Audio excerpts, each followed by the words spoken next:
പരിശുദ്ധാത്മാവിന്റെ സഹവാസവും നമ്മോടുകൂടെ ഉണ്ടായിരിക്കട്ടെ. ആത്മാവോടുകൂടെ പ്രിയപ്പെട്ടവരെ, മനസ്സിലാക്കിയ ദൈവം തന്റെ പൈതൃകമായ സംവിധാനത്താൽ കുടുംബത്തെ മനുഷ്യവർഗത്തിന്റെ അടിസ്ഥാന ഘടകമായി സ്ഥാപിച്ചുവല്ലോ.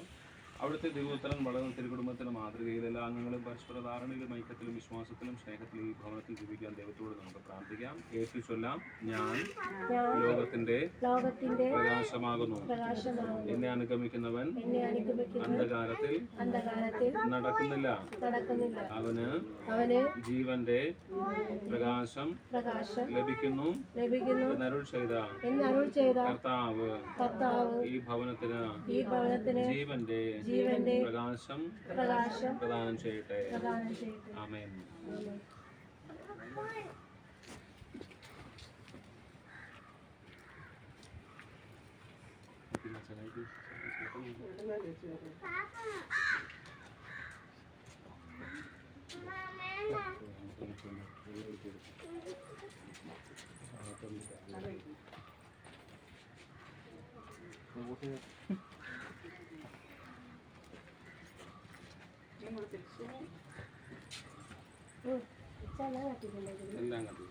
എല്ലാം കത്തിക്കാം.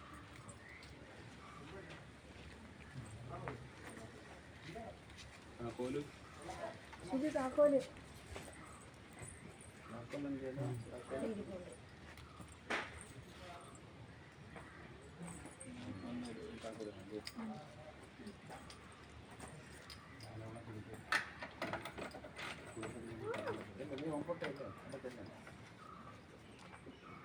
സാധനങ്ങളെല്ലാം എടുത്തിട്ടുണ്ട്.